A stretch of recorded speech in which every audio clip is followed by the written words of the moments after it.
Huh? How you doing? Oh my gosh, I didn't see you guys there. Alright guys, Chris Clark here, the name heard round the world, and then heard twice. I think most of you guys know how this thing goes, alright? If you're wondering if I have pants underneath here, like from here down, hell no, I don't, alright? Never wear pants, never wear underwear. My neighbor is calling the cops right now. Anyways, you guys heard me ramble, speak freely as I'm allowed to nowadays, alright? But this is the pilot slash and admittedly rudimentary shot in the dark for all of us, okay? We might not be here for long, my friends, so I'm going to have to say what I can under the time constraint that I have, okay? The show might test your limits, might uplift you, could put your ass in the dirt. Your interpretation is never off limits, and there's always an open room for discussion. Guys, what we'll talk about here on the show is, let's see, what are we talking about, Miss Producer? Oh, okay. Oh, that's what we're doing? Alright. Culture, philosophy, politics, and my favorite, the beauty and the absolute disgust of the human nature. You're in for an ear treatise source, baby, when you're turning into this. The Chris Clark Show. I am your guide and your servant of knowledge and actuality in this world of uncertainty. A few segments will be in order, my friends. Let's see what we got today. I unfortunately will change it up willy-nilly, and I'll confuse the hell out of y'all, but I'm sure you'll tune back in. Alright, guys, but to get with today, we'll talk about me scrolling down Facebook, alright? And I need to go and check the menu button up there. If you go up there to the top corner and click it, you could go to your old save videos or whatnot. So I was going to go check a video app. And if you go down, you go to the favorites, you'll find, quote-unquote, COVID-19 Information Center. Okay? Lift Black Voices. Okay? Voting Information Center. Okay? My personal favorite. Climate Science Information Center. Okay? Are we really going to try to pretend that Facebook is some sort of news outlet and credible? What happened to the good old days when one simply typed what's on their mind? Isn't this this isn't some sort of Fox or CNN BS. It's a social media platform. It's a platform for you to express ideas uninhibited by the bias of these tech gods. Remember when we were becoming the tech gods ourselves? We all had it, guys. Remember MySpace? Writing code and formatting a page? You know, we gave it up to Jack Dorsey and Mark Zuckerberg? Those were the good times. Those were simpler times. A true social media platform.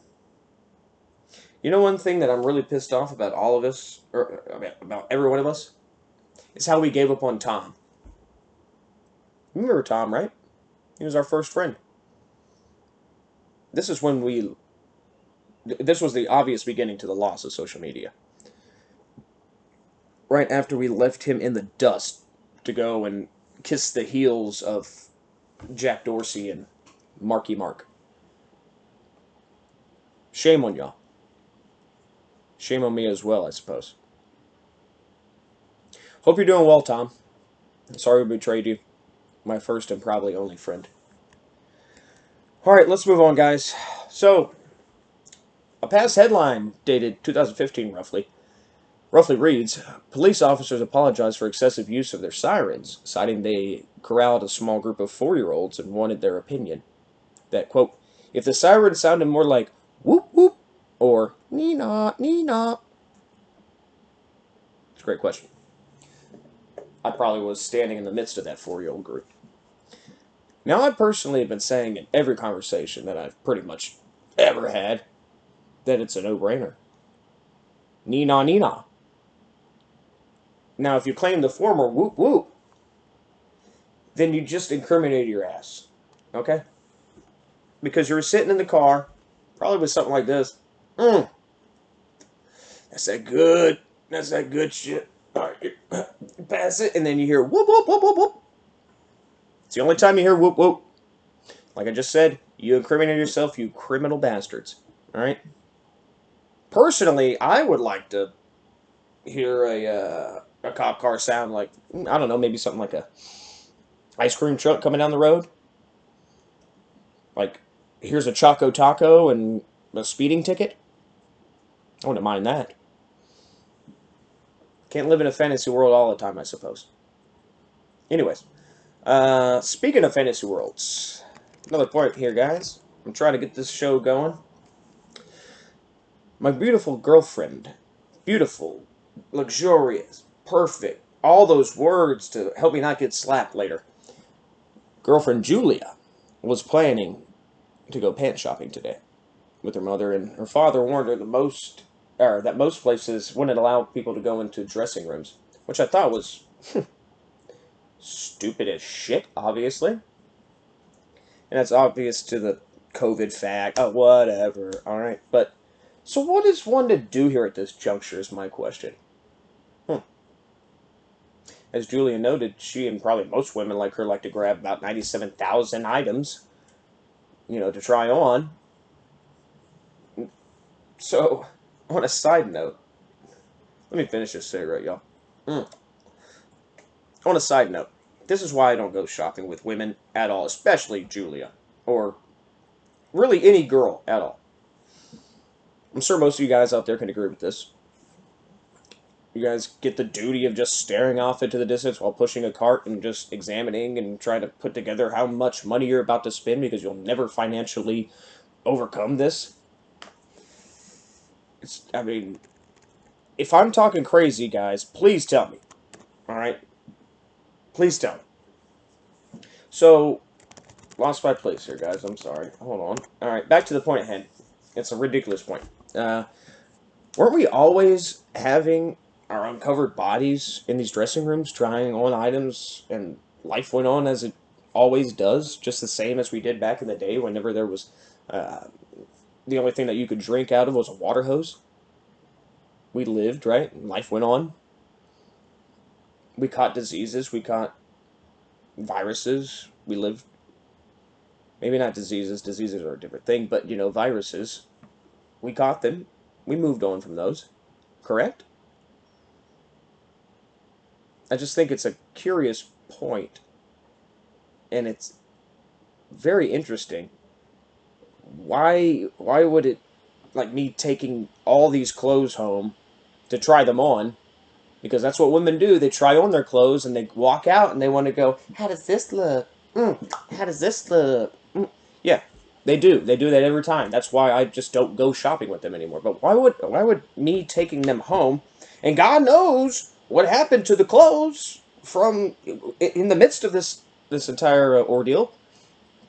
Why would me taking the clothes home to try them on, just to return the ill-fitting ones, be a hell of a lot worse than just allowing me to try them on in a store?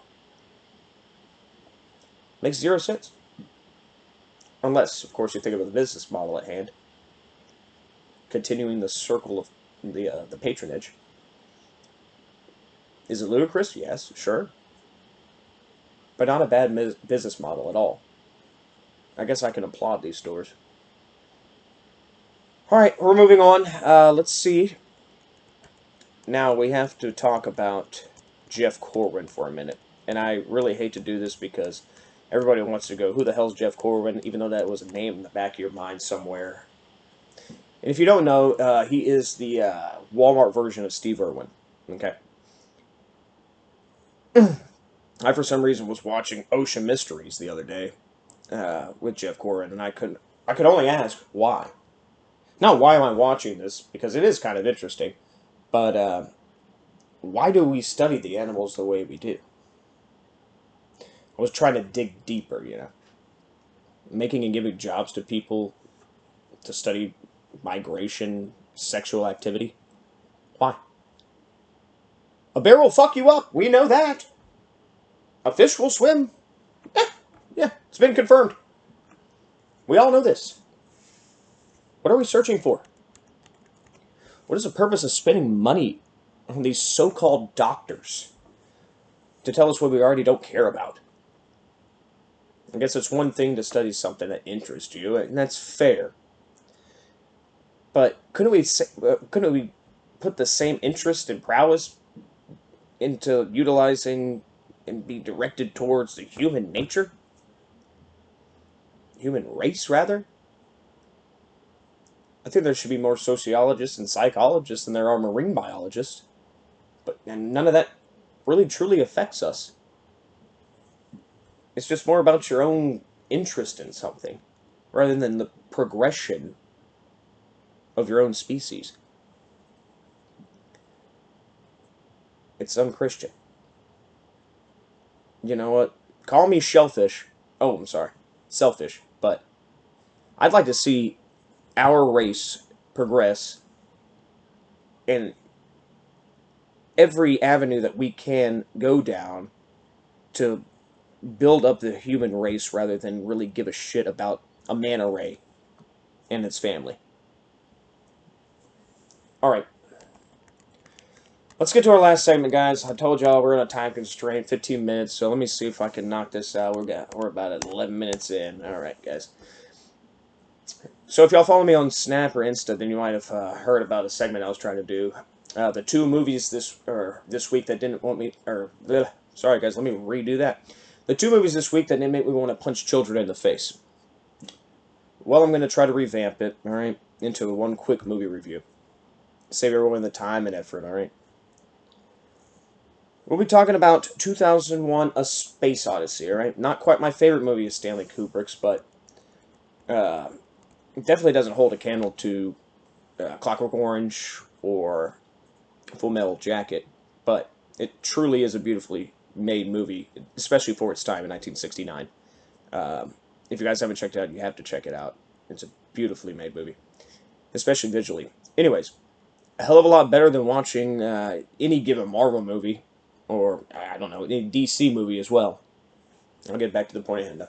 2001, I mean, if you ever seen said movie, it goes from the dawn of man to the progress that we have made as man. A few questions pop in my head while watching. One would be, will we ever achieve the goal that we are trying to achieve? Another would be, are we just waiting for the next problem to arise just to curb it? Do we love problematic situations? Why do we bring problems onto ourselves? As with space exploration, or as the exploration and study of the vast oceans, as we just previously discussed within Jeff Corwin's Ocean Mysteries. Why can't, as the kids like to say nowadays, stay in our own lane? Is it because we need to have a problem in our face to solve it, to feel worth? What is mankind's ultimate goal? Would be my last question to you beautiful listeners, you. Just something for you guys to think about. I mean, that's what this show is about, my friends. Toss ideas around, but not towards me, because I'm doing damn near perfect constantly, alright? At least I like to believe. And unfortunately, that's where I'm going to have to leave it, y'all. My deepest, most sincere apologies, oh my brothers and sisters. First episode in the books, guys. We got to keep tweaking this thing we call the Chris Clark Show. We're we're bringing in guests and different content from different people. So it's my first one. Give me a break, guys. All right. But for now, I have to leave it there. Don't cry, but please miss me. Love y'all.